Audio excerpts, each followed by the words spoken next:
everyone, and welcome to the Heartland Franchise Guy, your insider's guide to franchises in the Heartland area. I'm Blake Martin, local small business franchise owner and your Heartland Franchise Guy. This is the place for education, resources, and advocacy for our local franchising field and for local entrepreneurs looking to learn more about the franchising field. Today is October 27th, 2021, and our guest today is Tracy Rickman. Tracy is a small business franchise owner, and she's going to talk to us about conquering your fear and reevaluating risk when starting a business. Tracy, thanks so much for joining us today. Thanks for having me, Blake.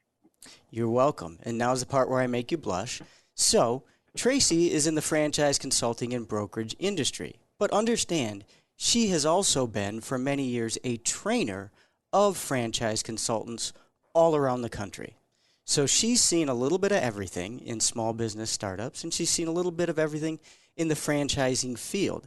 Because as you know, when you train somebody, you tend to become a bit of a mentor to them as well for a period of time. Is that right? That's true. Yeah.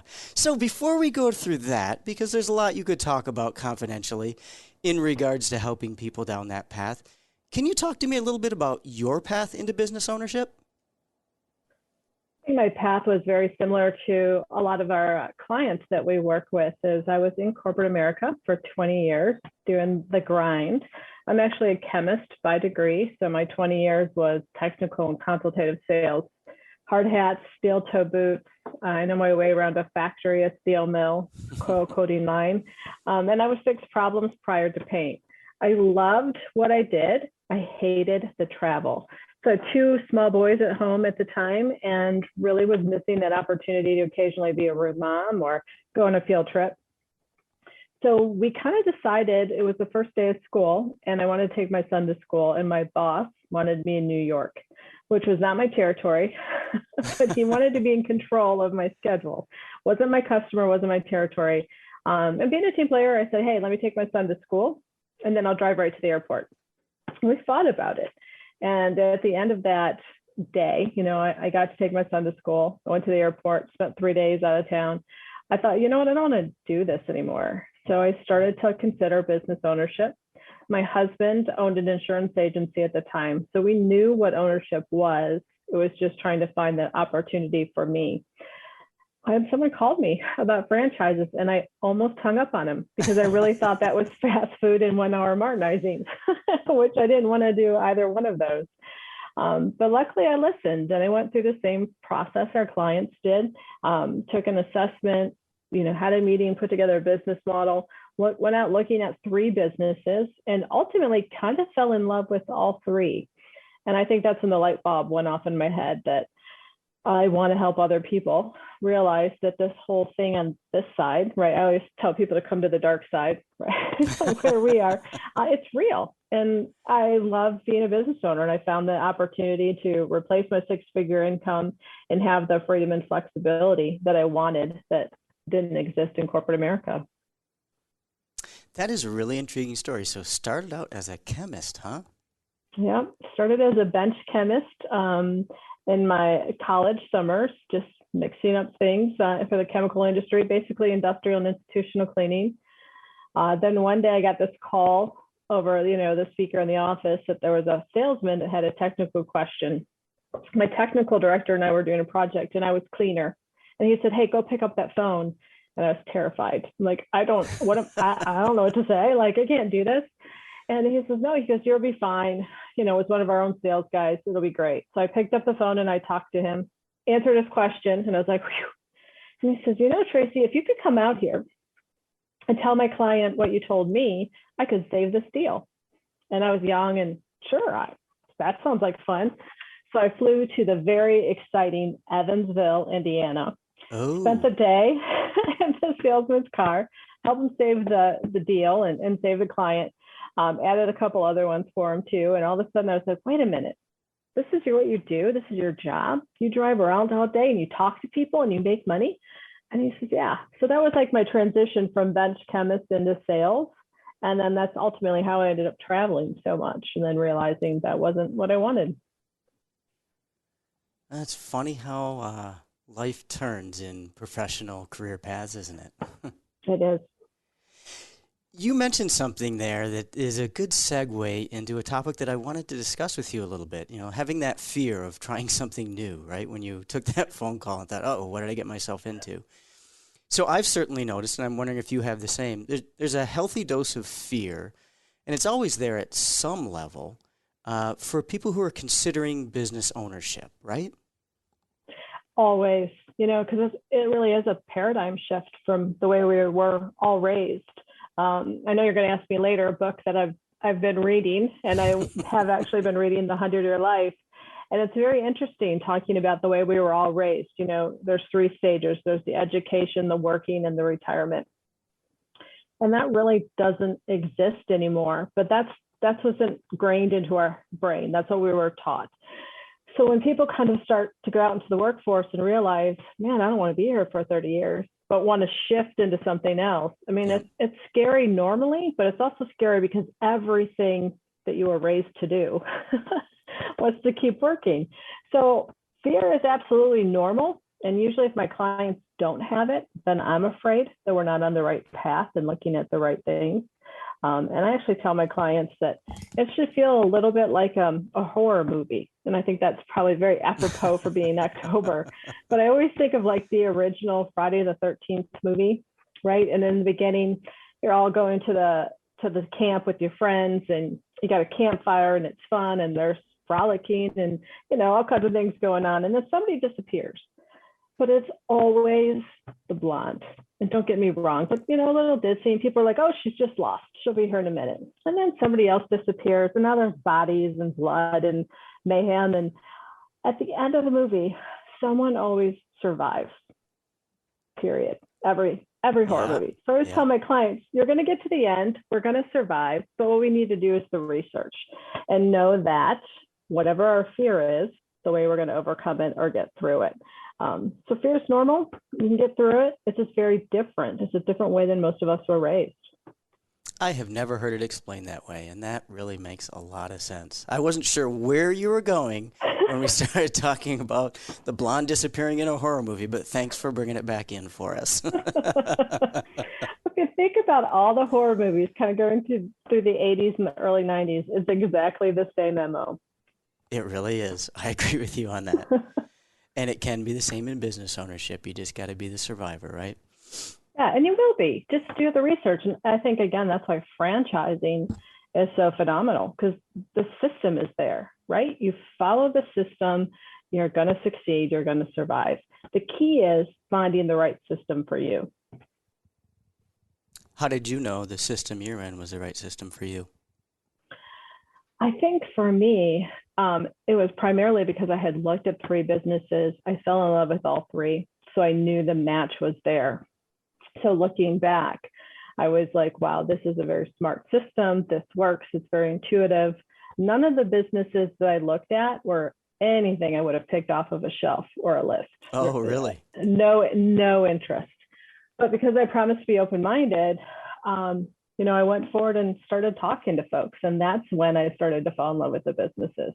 So I think for me, knowing that I went through the process and it was, a phenomenal match, that really made me to want to investigate more, and then ultimately choose to go with FranNet because it did align and the systems were there. And, we do it every day. We're very successful at, how we match in the system that works.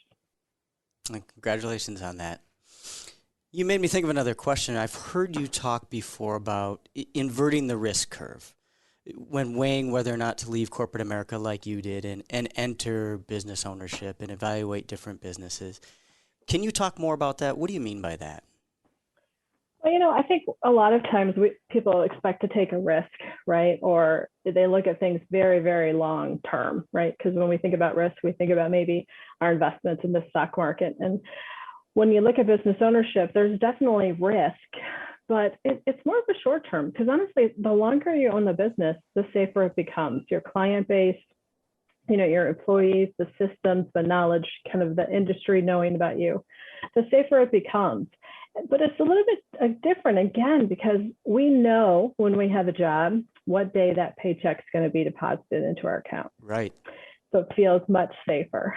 When we go into business ownership, while we know and we project what the business is going to do, it's still a little bit of uncertainty of how is it going to roll out? Am I going to do the work the right way? So I think the fear comes in there. And it really is a short-term fear with business ownership and a short-term risk. Folks just don't always see it that way right away because they don't think about, the research or the systems that goes into it. I can't tell you how many times over the years I've had a real estate agent call me and say, hey, I have this great pizza place where the guy before went out of business. Do you have a franchisee who wants to come into it? And I think a lot of times when people think about that business ownership, they're like, my gosh, there's been 6 pizza places in that location. Right. Business ownership doesn't work. And it's not true. It comes down to, that's probably more of a location situation than a pizza situation, because really, who doesn't like pizza? Good point. We know we're eating it, right? Right. So you've helped hundreds of people through this process, right? Conquering that fear, if there's fear there, and kind of working through into success in small business ownership. As you've helped lots and lots of different people through that process, have you seen consistent traits, consistent characteristics of those who become the successful business owners? It's going to sound so silly, but the reality is the people who are successful are people who follow the system. They put a plan in place and they stick to it.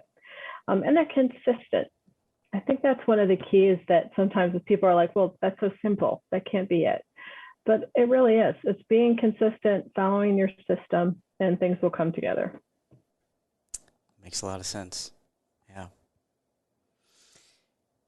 Talking about the fear and getting things going to get to a point of success with successful business owners, have you seen that fear can actually become a really constructive motivator, particularly in the beginning of a business? Absolutely. Because when people have fear, the fear is around something not working out, right? It's fear of failure or, some obstacle. Well, I always kind of think about it as your GPS, right? If you kind of focus on the road, and if there's going to be a pothole coming up, we're going to slow down and we're going to go around that pothole. So if you spend time ahead of time knowing those fears or those errors or mistakes or things that could cause you to fail, but you put the plan in place to avoid that, like you're avoiding the pothole, it actually is a really good motivator and a really good success skill not to run into that problem or that failure. It's funny you put it that way. That has been my experience. I'm not looking back. I'm not letting this catch up with me. Right. It's funny. That's one of the things I thought of driving down the road, going to Louisville multiple times. I've had multiple flat tires because I'm the person that's like, hey, this is great. We're going to go. We're going to keep going down the road. And I don't always look at that pothole up front. I kind of just push through.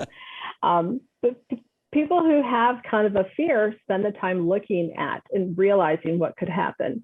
And they actually have less mistakes and can overcome that fear and overcome any obstacle to a much higher success. In other words, if you wait for the timing to be perfect, it's never going to be. Yeah. Just like I waited for the exact perfect time to have my first kid and take my first job and propose to get married. Yeah. Okay. I'm with you. I've never been on that side of luck, ever. Okay, so fast forward, and as we were getting going here today, you were talking about really you and your husband are you fall into the definition of serial entrepreneurs now. You have multiple businesses, right? I'm not asking you to get into the brass tacks of the other businesses, but I do have a question for you. How did you know, as a couple, as business owners, how did you make the decision as to when was the right time to start that next business?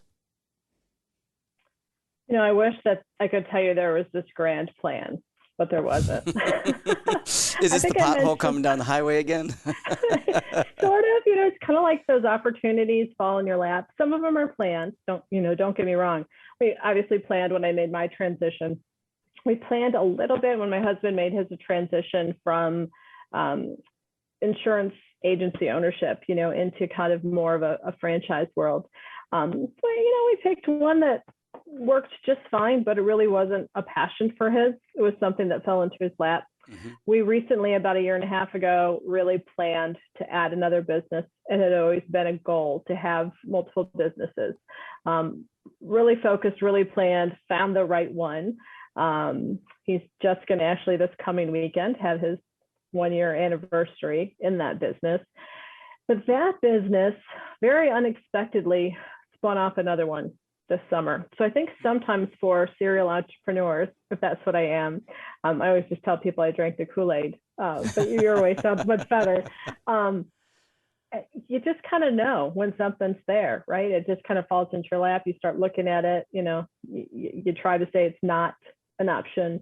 You do all the tests, you focus on any of the fears or things that will come up, and then lo and behold, here's another business for us. So technically at the end of the day, we have 4 things going, and it's beautiful. And I hope probably in the next 5-6 years to have another one that's more, part-time effort that funds retirement and fun things and allows us to have a little bit more freedom as we get into some retirement age. Got to have those goals, right? And right. Know what you're going for. Well, congratulations exactly. on that. Thank you. So you kind of stole my question from me, but maybe there's more of an answer to it. And Sorry. that is, what are you reading right now? So I know you're reading The 100-Year Life. Ironically, so am I right now. It's quite a good read. Any other nuggets that have come out of that for you that you wanted to share? For me, one of the things that's always important, and the whole reason why I left corporate America to go into business ownership, was lifestyle. And I think that we forget that it's okay to want that and okay to have that. And most people are spending so much time working and killing themselves to save for retirement, to put money aside, that we reach retirement and then the health aspect is gone. So I think one of the other things that kind of, emphasized something I've always known was important was lifestyle, but also maybe emphasized a little bit more the health aspect. If we're living to 100 years now, mm-hmm. I got to take a little bit better care of, the vessel. I got to take a little bit better care of the body. I exercise, I do the things, but I need to start eating better. And I think that's something else that's really important when you look at business ownership and kind of uncovering the fear, is looking at what the business does for you and that passion side. And I really believe that passion comes from the lifestyle the business gives you, but you also have to take it a little bit farther and take care of yourself too, to be the best that you can be out there every day. I'm glad you brought that up, because I don't think it gets enough attention, that, the stress that your professional life can bring to you can be damaging biologically, physiologically. And sometimes the freedom of making your own decisions, the freedom of deciding when you get a PTO day, it's underestimated oftentimes, the value of that. Yeah, and I'll even take what you just said a little bit further. Sometimes it's just being the one that controls the blocks of time in your calendar, mm-hmm. right? When you're in corporate America, you don't get to say, well, hey, I'm a little bit better in the morning than I am in the afternoon, and set your meetings up accordingly. You go when your boss tells you to go. Right. But when you own your own business, even you may be just as busy and just as engaged, but you're the one in control of when and how, and not working Friday afternoons or, taking off midweek to go to the Halloween party at kids' school, whatever comes up. That's something that's really overlooked. And I have people really truly realize the value of it until they experience it. Well, on that golden nugget, that's a great spot to wrap up. Good anchor for this conversation. So I want to thank you once again, Tracy Rickman, for joining us today. Very much appreciate you sharing your insights and experiences with us. Thanks, Blake. It was my pleasure. Thank you.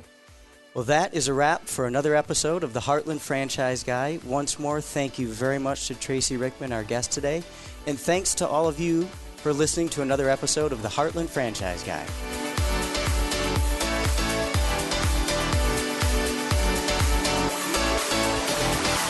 A Hurrdat Media Production.